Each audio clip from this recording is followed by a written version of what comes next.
I don't know. Drugs are out, sex is out, politics are out. Everything is on hold. I mean, we definitely need something new. I just keep waiting for some new voice to come out of somewhere and just say, hey.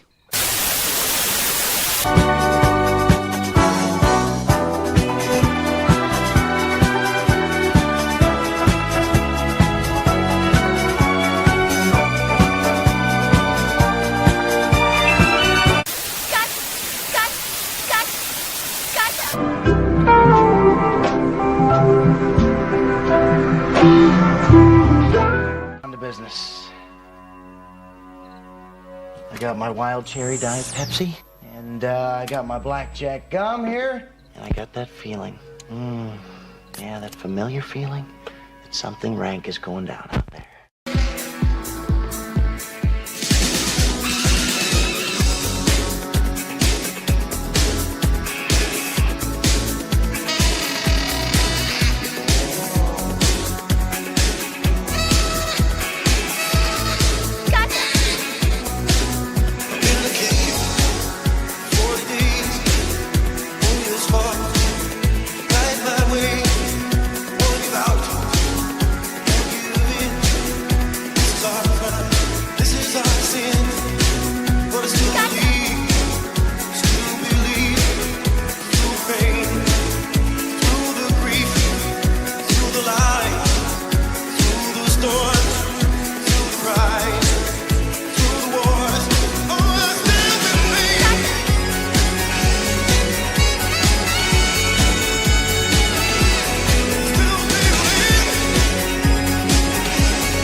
And if you can't believe it, it's a Friday once again. Good. You're not coming home. Where can I go then? You can go to the gutter where you belong, you filthy pig. The stuff that dreams are made of. Huh?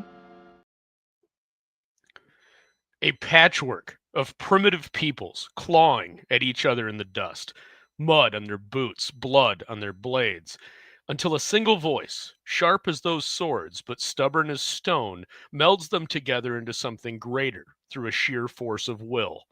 From the ashes of anarchy comes order. From friction of feudal comes the fledgling empire. But each brick is placed into the foundation of what will be the blueprint of its betrayal is laid along with it. Do not confuse this prelude as progress, as it is mere preamble. The triumph of civilization teeters on the thin ice of all too human corruption and cowardice. Science, a bright beacon of manifest intellectual evolution, flickers from flame to firestorm. Loyalty lingers only as long as the dagger stays sheathed, and every grain grinds against the unlubricated gears of decay.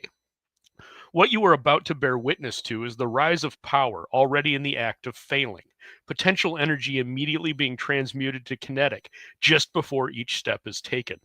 It is the rehearsal dinner of ruin dressed up as the dawn of a new age. Society crawling towards greatness with its grave already dug at its feet. Buckle up and watch carefully, for the beginning here is also the end. Welcome to the gutter. Everyone ends up here eventually. It is only a matter of time. I'm joined tonight by JP, my co-host, as always. JP, how we doing, man? Doing good, man. I'm looking forward to covering this tale of strong men making good times and weak men making bad times. Indeed. Let's gamble. All right, that's going to do it for Rondi tonight. But we had to get her in. All right, so before we get into tonight's book, though, let's turn to the chat and see who we have joining us and say some general greetings. We've got Citizen Ronan, first commenter. He says, I tried to get away, got a job uptown and kept my nose clean, but then she walked into my life. 5'7" of nothing but legs and trouble.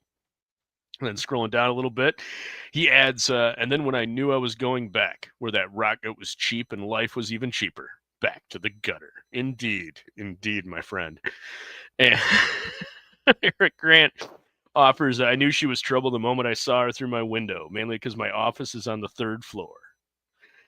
Great to see you guys. And Cam's joining us. Great to see Cam. Thanks for taking the time over to stop by, brother. And we also have Mr. Bemis. Good to see Mr. Bemis, as always.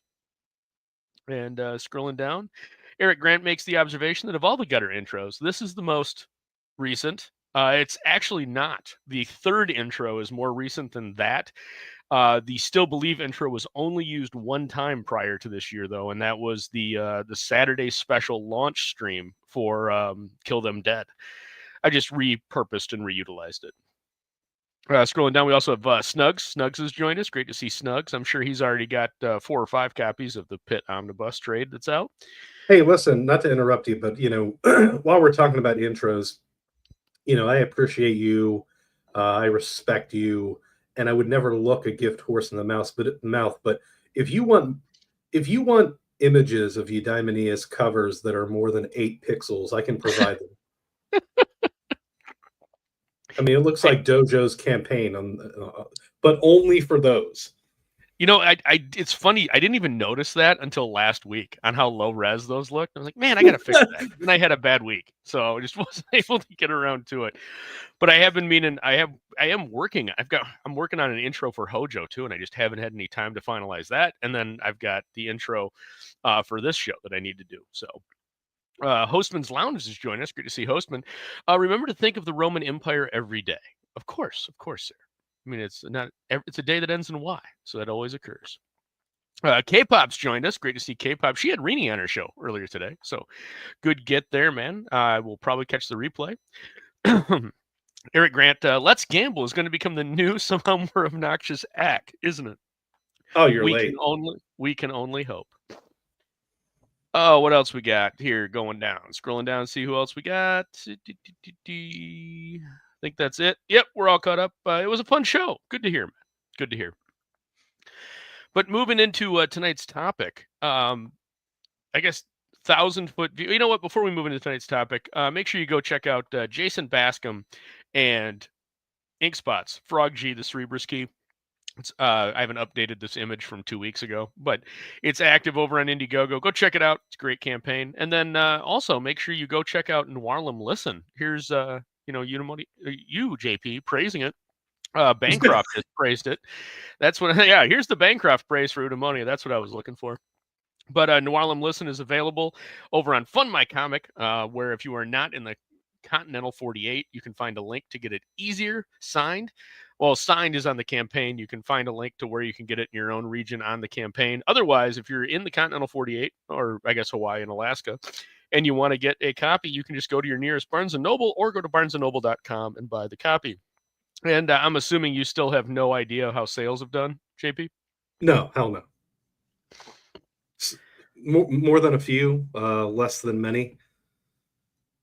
There you go. Oh, what else we got today? Let's just dive into the topic, shall we? So today, there's a little bit of history that needs to go in, but I guess just to start off, I don't know how do I introduce this book, JP? Because it's got a little bit of a weird history, but I mean, if you look backwards, it's different than if you look at it today. How do I frame it? Do I talk about the collected works, or do I just go right into the history of it? I don't know the history, so I don't think I can help you out here. I'm only here to tackle story. But if you wanted a 1,000-foot view, it's like a weird blending of, let's call it proto-civilization survival and a sudden burst of sci-fi. So both things I'm not a big fan of, but I did really enjoy this book and would recommend it. Gotcha. Well, I guess I'll try this again. I guess it's always best just to start at the beginning. So we'll dive right into the history of this. So tonight we will be talking about the rise and fall of the Trigan Empire. The rise and fall of the Trigan Empire was a British comic strip that started in Ranger magazine. And what Ranger was it was a magazine that was specifically targeted to adolescent boys. And you can do that? Yeah, I know, shocking, right? Mm. And Fleetway Publications, which was a division of IPC, a megacorp, a media megacorp, was looking to compete against Eagle. And I'm specifically not going to bring up anything about Eagle because we're going to be covering Dan Dare and Eagle on another episode at some point in the future. But needless to say, there was a magazine, a periodical. It was more of a paper, actually, that was for kids of the same age that was selling really, really well. And it was by another company. In the same vein that Buck Rogers bore Flash Gordon, Eagle and Dan Dare bore Rise and Fall of the Trigan Empire. This was a competing media company's attempt to break in on the action that one of their competitors had discovered was a really big position that they could get. I feel like an 8-year-old would be a terrible astronaut. Well, Henry, that's why on the cover they're leaving him there. That's a good point. The rocket is launching. But so on everything was put into motion. Ranger was launched, and on the 18th of September, June 1966, Ranger magazine was born.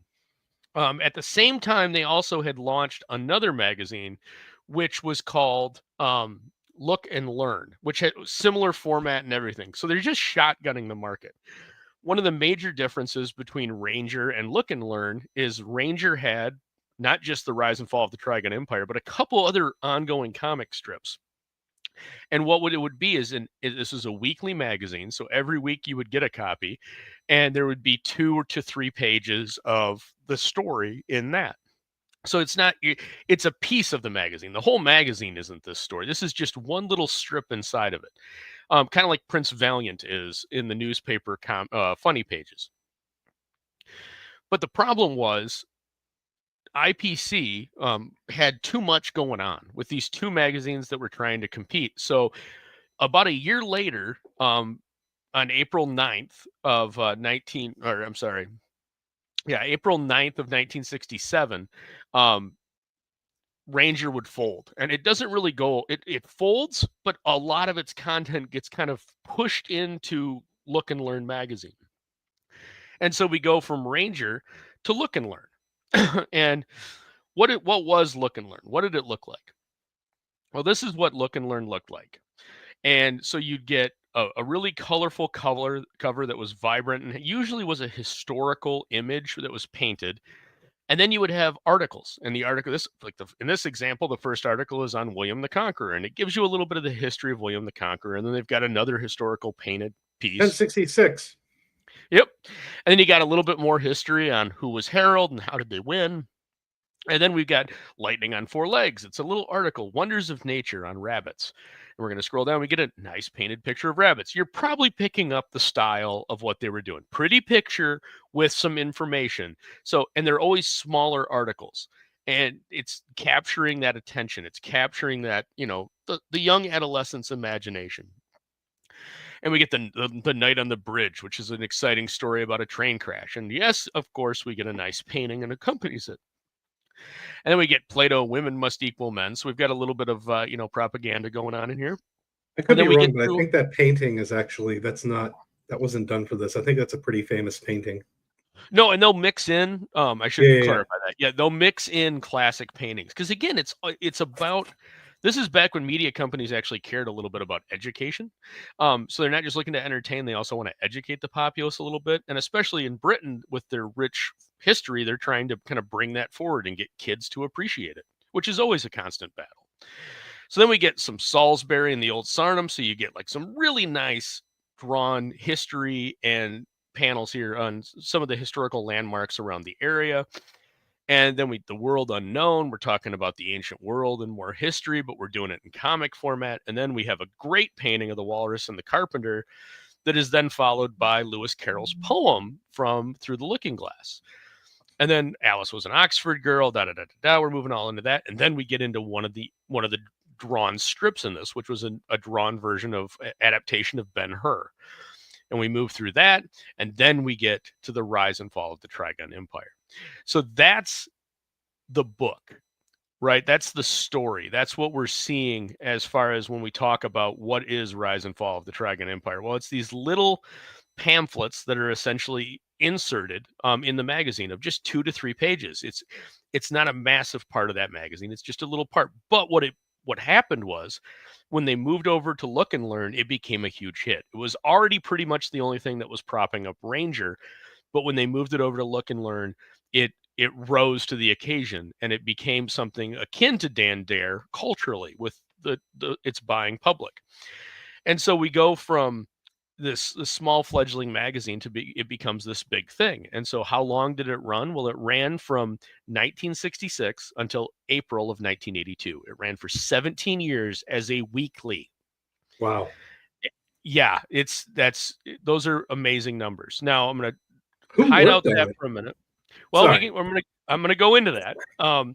It was for its entire run, it was written by one man from issue 1 to the last issue. It was all written by a gentleman named Mike Butterworth. He was born on January 10th of 1924, and he sadly passed away on October 4th of 1986. Here he is young, working on a script, and then here he is shortly before his death.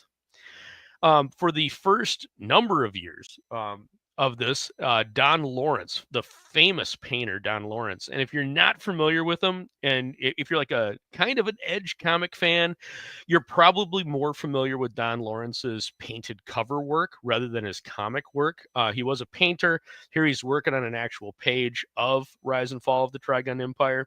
And here he is shortly later in life, right before his passing. Don was born on November 17th of 1928. He passed away on December 29th of 2003. Don was on the series from its start in 1966 until he left in 1976, mainly over disputes with IPC regarding pay, but more especially regarding his rights to his art. It wasn't so much about publication rights. There were some issues with where his originals were going and where the art that was his was being sold. And so he walks away, and he has a tremendous career as a painter. We could do probably a 4-show series on just what Don did from 76 until his death. He's that prolific of a worker and an artist. But Don was replaced by Oliver Frey as artist, and here's Oliver. And Oliver would stay on for about 3 years. And he was born on June 30th, 1948, and lived until August 21st of 2022. And dwindling sales predominantly caused him to leave the magazine about 3 years later in early 79. And then Jerry Wood would step on and draw the series until its completion. I don't have any image of Jerry Wood. He's a very, very private artist.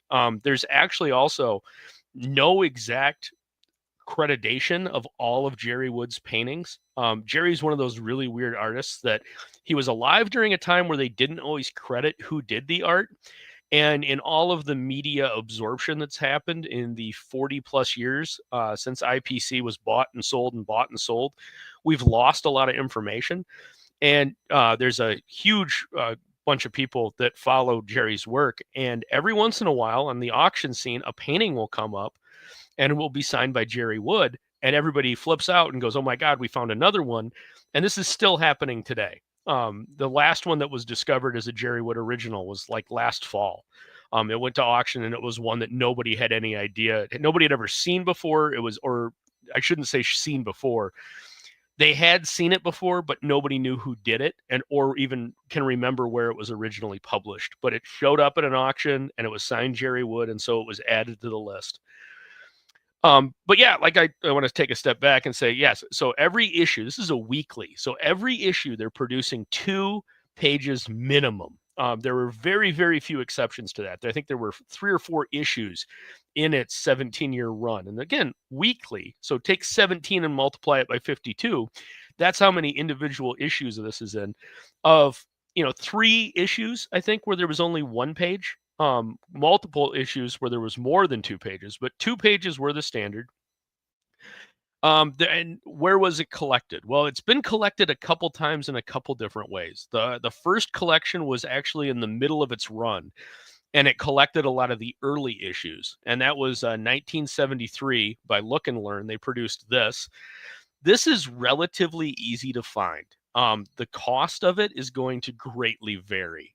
You can get it for anywhere in like a badly damaged reader condition for like $15 to $20. You can get it in really, really nice, close to mint condition for $80 to $120.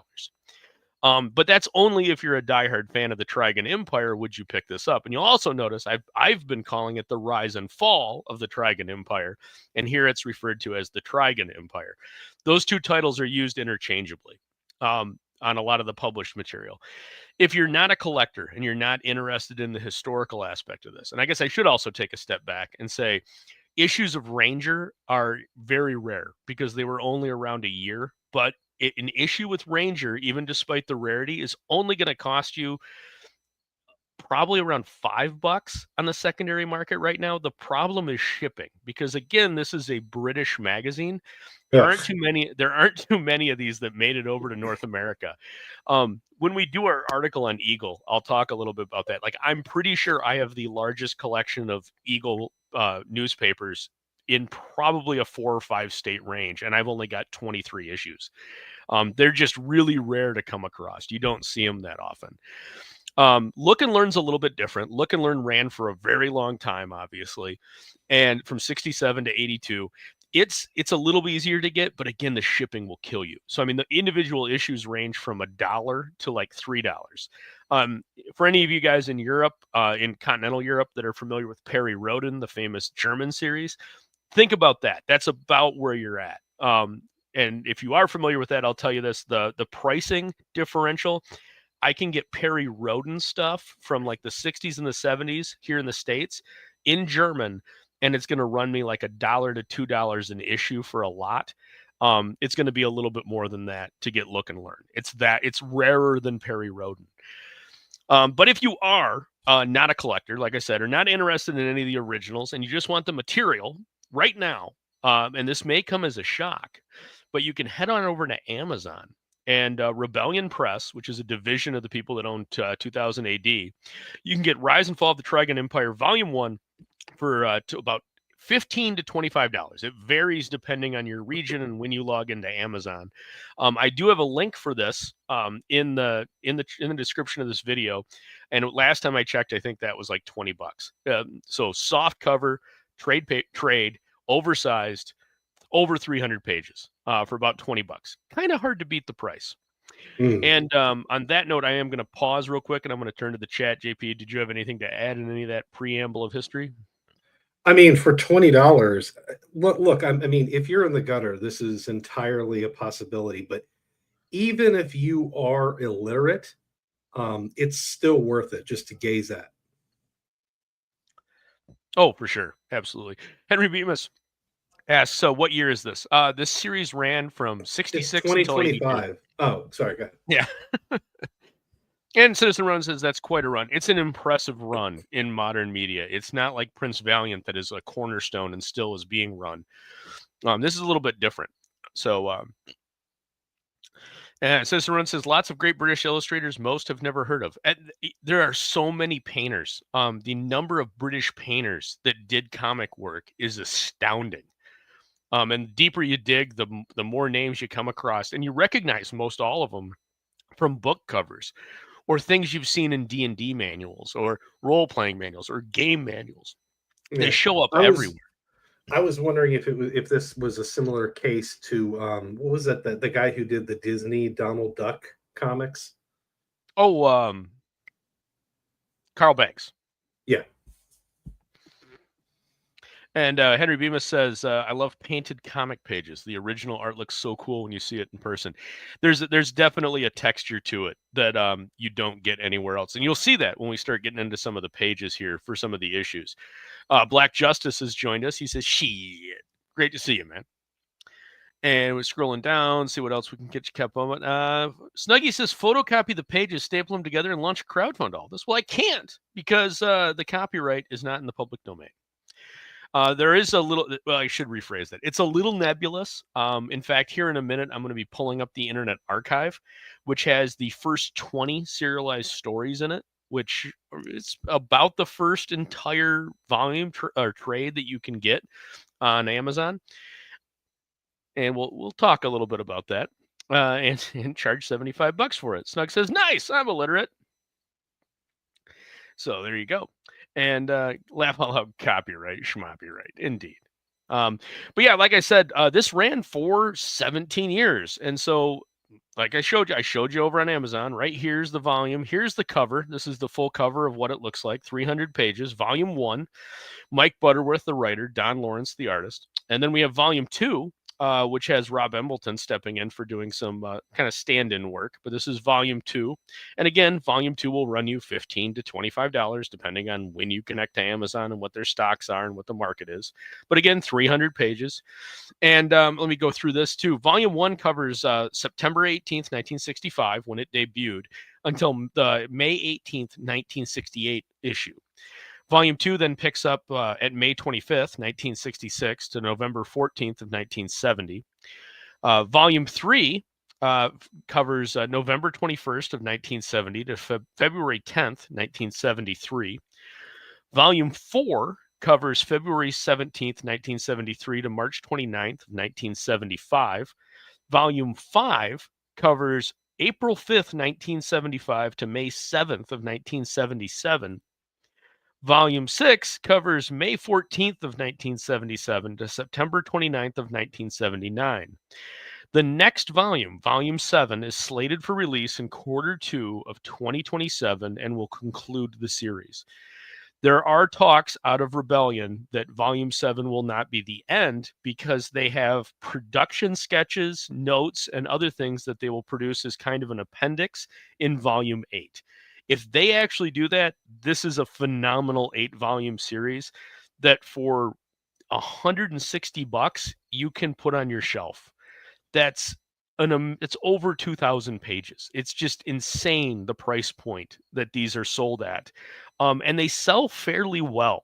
I don't know an LCS that can keep them on the shelf. Usually they'll order one and within a month it's gone, which, yeah, a month's a long time to sit in an LCS shelf. But honestly, this is one of those books that if you're not familiar with it, I can usually sell you on it by just pulling it off the shelf, opening it up, and showing you the art. And I think that's a good stop. That's a good point to just, show the art. And let's do that. So these are what the pages look like. And I apologize for the size here, but I figured it'd be a lot easier and I'd be able to show you a hell of a lot more if I just went right to the Internet Archive and displayed these instead of trying to do anything fancy and do a bunch of screen caps. And I think, JP, while I'm kind of just flipping through some of these pages, why don't you talk a little bit about what your experience was and what your thoughts were with the story itself? Well, while you're doing that, I did have a quick question. Yeah. We didn't get to the end, but does it have a definitive end? It does have a definitive end. They knew ahead of time that the series and the magazine were ending, and it does end. It's a little open-ended, but it's open-ended in so much as history is open-ended, if that makes sense. Like the fall of the Roman Empire, the story of the Roman Empire ends, right? The Western Roman Empire ends, and then the Eastern Roman Empire ends when Byzantium is sacked. And we're done. But that doesn't mean that history stops. So there's still lingering questions that you have if you're a diehard reader of this. But they did a pretty damn good job of closing up almost all the loops and all the threads. There's still a few lingering, but they did a pretty good job. So the story opens with a spaceship on its journey crashing into Earth. And basically humanity studies it for years, but can't really decipher any of the language or any of what's on board. But there's one guy who, from a very young age, devotes his life to kind of cracking the code. And it's a really neat framing device for a story, because that's pretty much the point where we begin our journey with the old man. Finally, it kind of shows him through the years, like studying it and not being able to get anywhere. And then in his old age, he finally cracks the code. And then it basically opens up the world. It basically says, like, and it shows him like as an older man with children. So he still lived a long and full life despite thinking about the Roman Empire every single day. And so, yeah, it basically opens up on this world, the Trigan Empire, the three brothers wanting to build a civilization. But then out of nowhere, we have this other society that has like spaceships and fighter pilots. And so that the future society, I'm terrible, I can't ever remember names, but they are sacking another city who has obviously the very wise architect, who then teams up with the three brothers to build their city. And scene. Yeah. And it's steeped so deeply in history. And especially like the Roman motifs. If you understand the broad strokes of the history of the Roman Empire, the history of the Greek city-states, those motifs are very heavily pastiched into this. There's heavy metaphors, but at the same time, the story flows incredibly well. It is verbose by today's standards, but both the narration and the dialogue really work. And oddly, and it's kind of sad, but I was like halfway through rereading the first two arcs, and I realized like the dialogue in this, which was written for adolescent teen boys in the 60s, is probably at a higher level than the vast majority of independent comic books, if not mainstream stuff. So speak of that what you will. But greetings to Kayla, who's not feeling well and still made the show. So congratulations. Almost sorry, but to kind of zoom out. So one of the things that I noticed about the story from the very beginning is the play between past, present, and future. And you have these kind of three forces, right? You have the civilization that has like future technology, and then you have the wise architect is like the present, and then you have these kind of savage warriors who are like the past. And the thematic interplay between the three of them is just really interesting to me because, the future is brutal, right? It's violent, but the present, the wise, the wise present is not able to stand up to that. Only with a collaboration with the past and the present are they able to overcome the future. No, absolutely. And scrolling back up, I saw I missed greeting Paulus Arts. He's here somewhere in the chat. I know I saw him. Where is it? There he is. Greetings to Paulus Arts. I have at least some of this downloaded on my phone. Dude, head on over to the Internet Archive. The first 20 arcs are available for free. Go check it out, and then make sure you buy yourself a copy. Any artist should own at least one or two volumes of this. And the more you read, the more you're going to want to own. Again, these are painted panels. And the art level, issue to issue, like page to page, is not always where you think it would be as compared to the last one. But then you'll stumble across one that's just absolutely stunning. The page layouts it's very structured as a comic strip would be structured, but the page rules that we all know and love, that we talk about all the time here on the show, all apply. And they're used expertly. Lawrence really understood what he was doing and how to captivate an audience and hold them. And again, this is a weekly, so you're getting away with 2 pages a month. Let's say a minimum it's 2 pages a month. You're only getting 8 pages of story a month out of this magazine. But that being said, those 8 pages hook you, and they're better than 90% of the stuff that's out there, both at the time that this was being released and even arguably today. Both in context of story, what Butterworth was able to do with a story is impressive. But it's Lawrence's art that really sings here, I think. While also reinforcing the very true ideal that people with mustaches are evil. They do, and we do have to stop. We should kind of pump the brakes a little bit and talk a little bit about that. This book was created starting in 1965. It is heavily, heavily steeped in the mythos that was born of the things that created Star Wars, that created Alien, that created all of the franchises that we love. This is something that was born out of pulp. It was born out of serials, and the inspiration can be seen at every turn. Earlier, there was a villain. Even you can see him in this page right down there on the lower left-hand side in panel 4. Yeah, looks like Ming. He looks like Ming, and it's the Dr. Fu Manchu motif that is still carrying forward. They are a product of their time. If you are a sensitivity reader, you're not going to like these. It is very male first. It is very Western world first, and there's nothing fucking wrong with that, and it works. But the sense of what they merged here with those influences and their reference of the time into something that boys want to read, it captures the imagination. The most interesting thing I find about this is it is, by today's standards, it is extraordinarily innocent. It doesn't delve into a whole lot of, like, you will see violence occur, but there's not gore. It's distant violence. It's just the violence of war that you don't see up close and personal. It's the opposite. It's like, I don't know, what's a good descriptor of it, JP? I'm trying to think of like a comparable. It's like a 1942 war propaganda film with John Wayne. Like, people die. It's very subdued. And yeah, like I hadn't really thought about that until you mentioned it. But yeah, when the one brother dies, it's just like, what happened to our brother? Oh, he died. Oh, that's sad. Right. And Pixel Trader has joined us, and he says needs to be relettered. That is a common criticism of this, in that the lettering is rough. Given what it was, I don't think it needs to be relettered.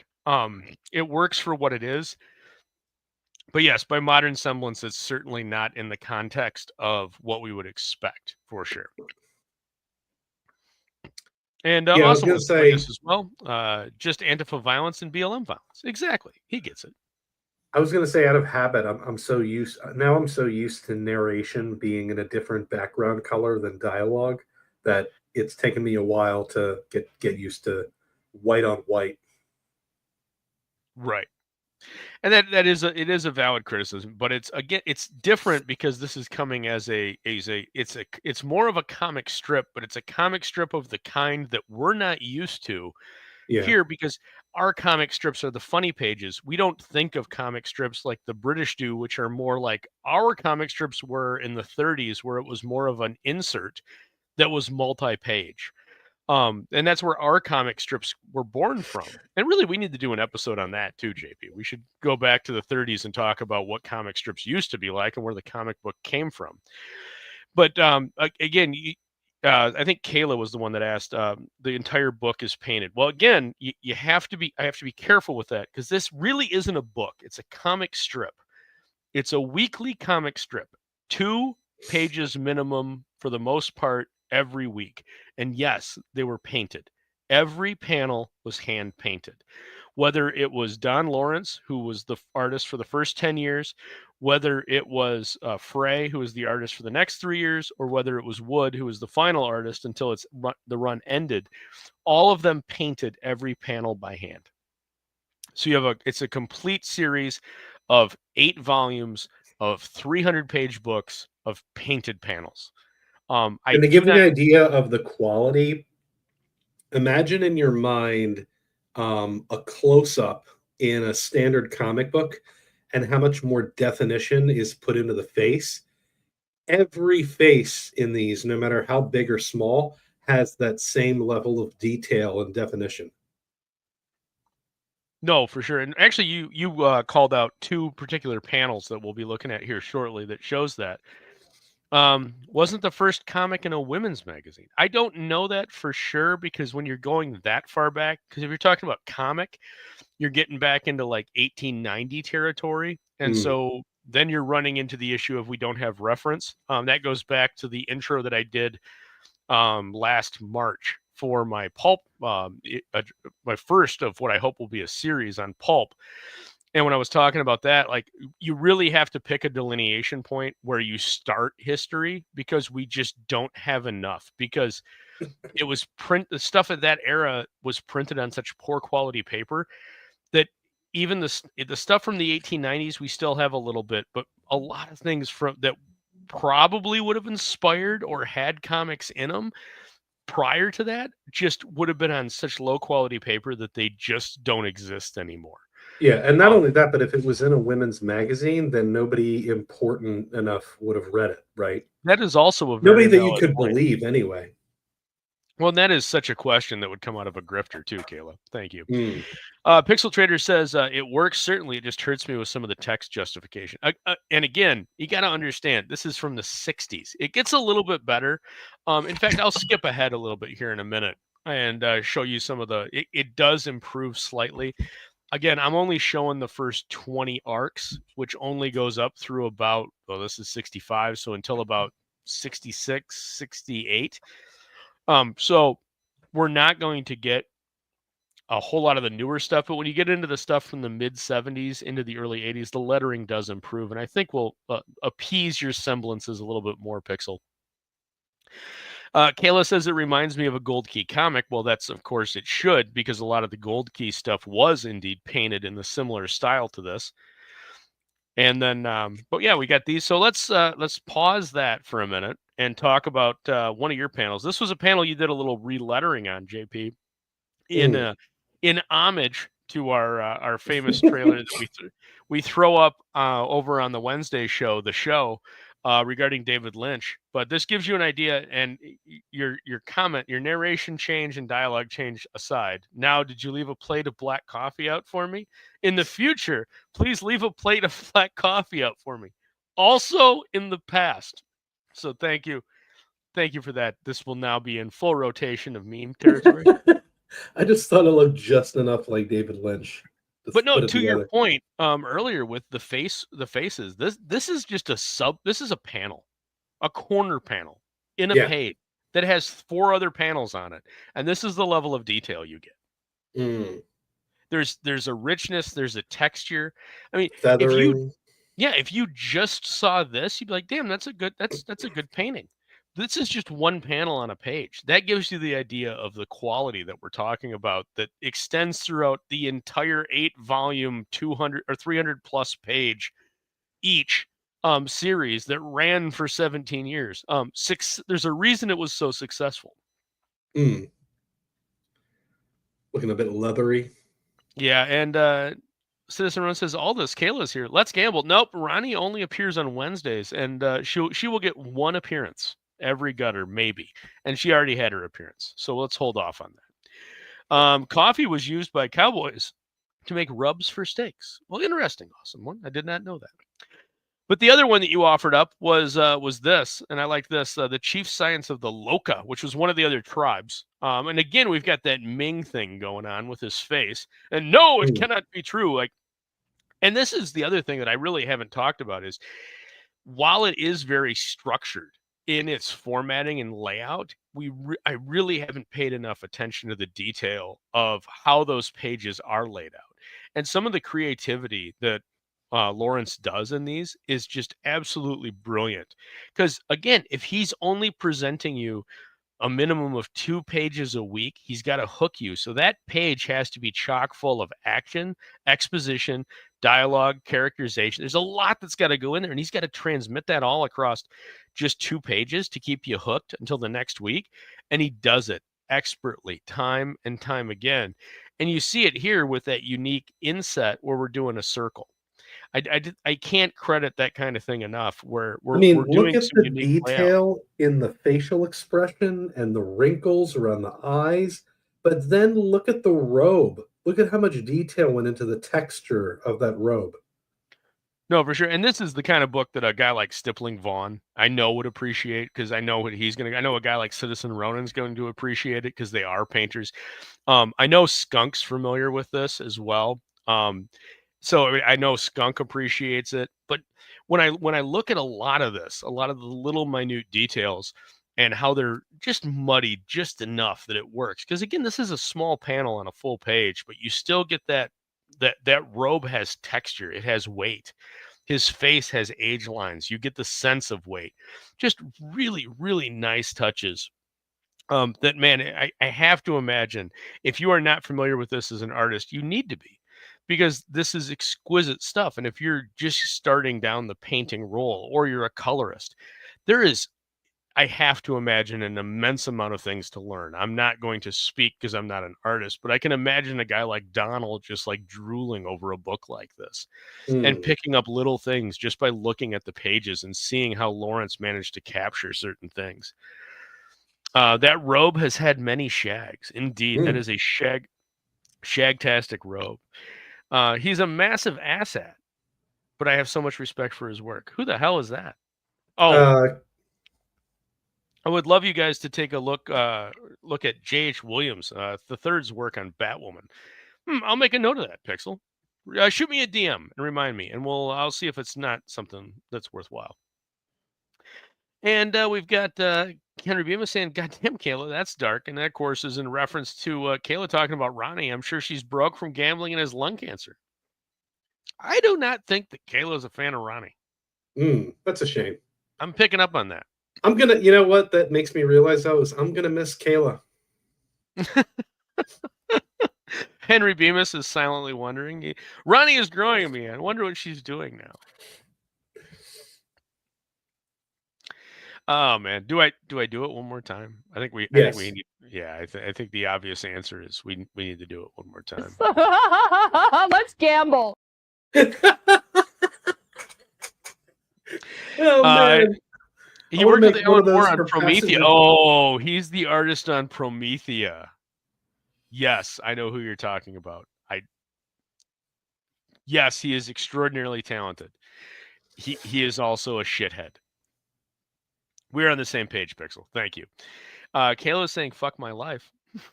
And then the knife goes into your chest. And that's when I killed him, officer. But let's go back and talk a little bit about this. We've got some more pages, and this is a little bit further into the run. This is the third arc of the story. And I if I could go back to that, this is one of the things that the series does really, really well. And that's deals with just enough pulpy monsters that it's engaging. It's not just this really dry take of an empire being built. There's heroism. And so you get moments like this where he's fighting a pseudo dragon, right? And you get this evolution of there's spaceships, but at the same time they're dressed like Roman centurions and they still fight with swords. And there's a brutality to it, but again, it's innocent in how it's handled, and it's innocent in that Hal Foster, Prince Valiant kind of way. And I think it's something that's just extremely special. It's something that we've lost somewhere along the way. And even you were talking about that in the pre-show, JP, that there's just something. Why is something like this from the late 60s, just why does it resonate so hard, and why does it stand out? Like, we should be improving, and instead we're regressing. And I'd love to hear your thoughts on why you think that is. I think that we have, I mean, it's not just in art, but art is a really good starting point. It's in architecture, it's in a lot of things. We have just, the edges have been smoothed out to the point where nothing feels special because there's just a lack of craftsmanship to like damn near everything. And it's hard to say that without just sounding like a bitter old man. But I mean, God damn it if it ain't true. Do you think there's a reflection? Like, do you think something like this would succeed as much as this did today? I don't know. It's a good question. I Could feel somebody... like if I had to answer why, I think it would be like because as things became easier, and this is in all phases of life, people put less effort into doing things. You know what I mean? Well, even the story, let's say this isn't released in a magazine today. Let's say that something like this is dropped online as a webcomic in 2 pages a week. Does it still develop the cultural relevance that it had in its day? This was on par.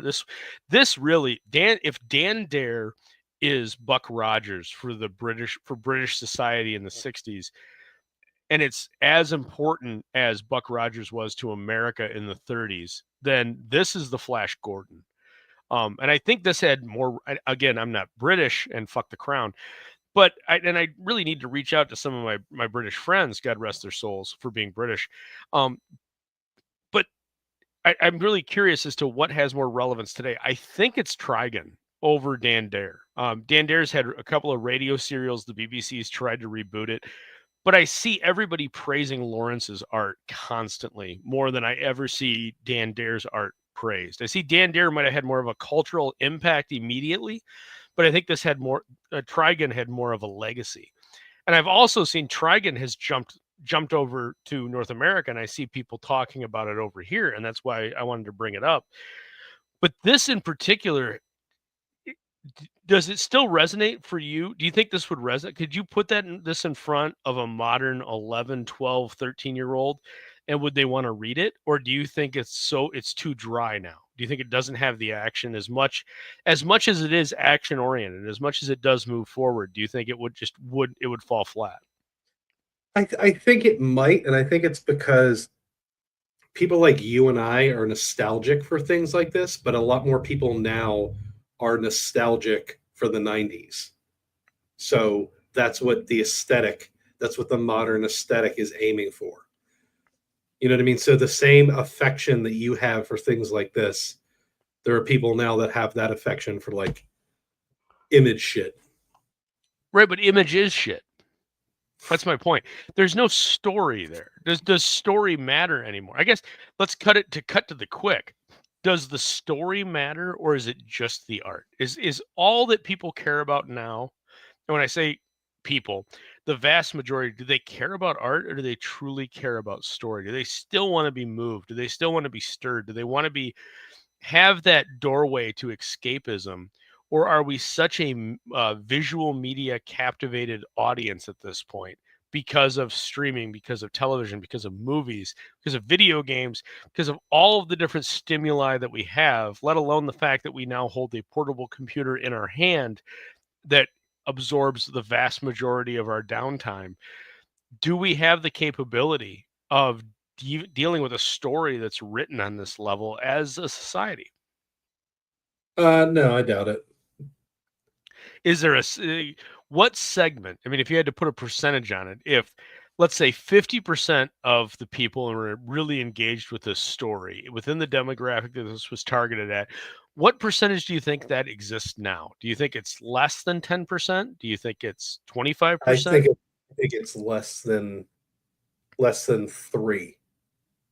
Less than 3%? Or less than Yes. 3 people? Okay. But it could be either, but we're in a bit of trouble when it comes to reading. What's the source of that? I think that there are you're talking to somebody who like barely leaves the house. So I would probably be one of the last people on earth to have any kind of insight in it. But just from the things I hear secondhand about what classrooms are like, I'm going to go with we're in a bit of trouble. Right. I do agree with Pixel here that I think if you gave this the Steranko treatment, I think if you did a full retro review of this, if you updated, to his point, the lettering, updated the packaging a little bit, I think this would still sell really well. I think most Well, of the people, I'm imagining it going up on like Webtoons. yeah, I think if you put it on Webtoons, I think it would do well just as is. As a free thing, I think you would get a lot of hits. I think a lot of people would be engaged with it because it is retro. And there's something to be said for that retro styling. The not just the hypersexualization, but the hyper over the top rendered art is, I'm so burned out on it. And I know I'm not the only person, and I'm not doing the boomer thing. I hear that from people in their 20s. If Hostman's still here, he said that to me, that it burns out. He's burned out on it. He's looking. It's the line from the intro. We're looking for something new. This is something new to them because it's new to them, even though it's old. And it has a sense of foundation to it. There's an essence of a building block that we knew what we were doing and we were competent doing it. And to that point, Citizen Ronan also brings up an excellent point. You would be hard pressed to find someone who could do this kind of project nowadays. It would be some crappy computer drawn art. There aren't that many people who can do this level of high quality art. Absolutely. There's a handful. You're one of them. I think you could do this, but it's the issue of the speed. I mean, Lawrence was churning out 2 pages of this every week. And that's the thing I don't understand is about comics in general. And I've talked about it before. You have John Byrne at one point was doing covers and interiors on more than 3 books, and he managed to never miss a deadline. John Romita Jr. did the same thing. John Romita did it. Sal Buscema did it. There's multiple of the greats did it. Jim Steranko did it. Jim Steranko we talked about it in the Chandler episode. He threw that book together, both wrote it, did all of the art, inked it, and colored it in less than 90 days. Like it astounds me when I look at today what the productivity is. I have no answer. I have my suspicions, but I have no answer. Do you have any thoughts on that, JP? You're asking me about why output and productivity have dropped? Just a thought. I mean, if you have any kind of a supposition or a theory. No, that's not really my world. Gotcha. And Pixel says, if I were to re-letter it, touch up art, upsize panels, and make things more dynamic in spots, it would fly easily in heavy metal. No lie. And I'm kind of shocked that nobody has tried that in some kind of a fashion. But Henry Bemis does bring up a good point. To be fair, even in our day, there weren't a lot of kids who knew what a good story was. I went to school with a lot of dumbasses. No, for sure. For sure. And I mean, it's the age old thing that when we went, let's say there was 200 people in your class and, 50 of them were dumb. Well, now we've got 400 people and shocking no one. The percentage of dumb people has remained the same. There's just more of them. Now there's 100. And it seems... yeah, half of the show. Indeed. But, I don't know, did you have a particular favorite story or arc within this that you wanted to talk about at all, JP? Or was there anything that's really stood out to you about how they handled anything? Was there any morality moments? Was there any callbacks or allegories that you really liked? Well, I'm a bit of a what would I call it? My mind tends to drift out onto the fringes and the edges of a lot of stories. And one of the things I loved, even though I don't know if I'm an idiot or anything, but the recurring pages with the deteriorating coin at the bottom of the page, that just did a lot for me. You know what I mean? You're taking up a huge chunk of the page just to kind of drill home this idea that chaos is unraveling along with society. And yeah, that just I like that detail. Nice. I do agree with you. It's an exquisitely drawn book. It's a damn shame it doesn't have more resonance or appreciation within the scene. I do agree with Pixel. I think it would do really well if it was touched up a little bit on a Webtoons environment. And also, greetings to KSSS. I love me some Rise and Fall of the Trigan Empire art. Don Lawrence is a legend for an absolute reason. But I do think that's gonna do it for us tonight. Again, within the description of the show, and it is an affiliate link, but you can pick up the trade volume 1, and this again, I'll go through it just because, man, this to me says more about this series than anything. It ran from 1965 until 1982. Volume 1 covers 1965 to 1968. Volume 2 covers 1968 to 1970. Volume 3, 1970 to 1973. Volume 4, 1973 to 1975. Volume 5, 1975 to 1977. And then Volume 6, the most recent release that was released just this last spring, 1977 and 1979. And again, in 2027, the final volume will be released from 1979 to 1982 until the end of the series.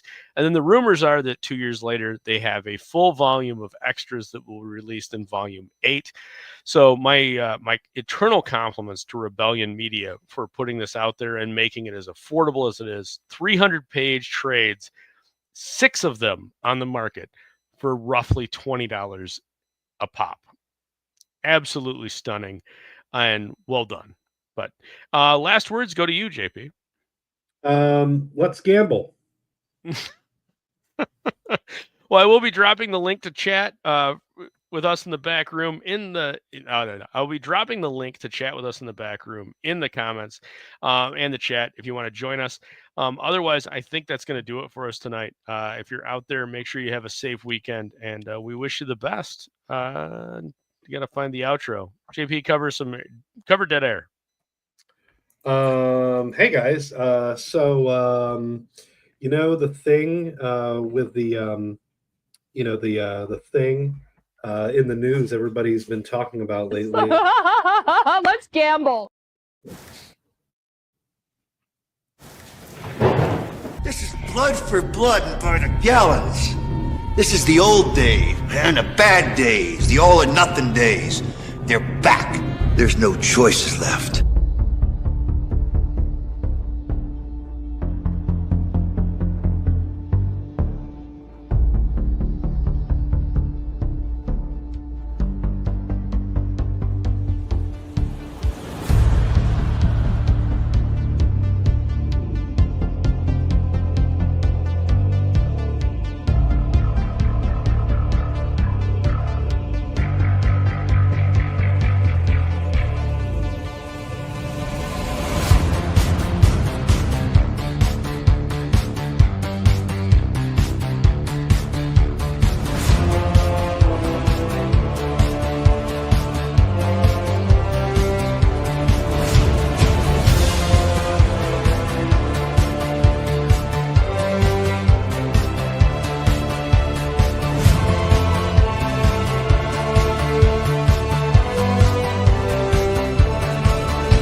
You're still here?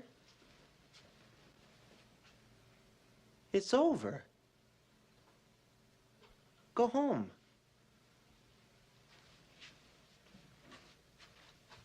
Go.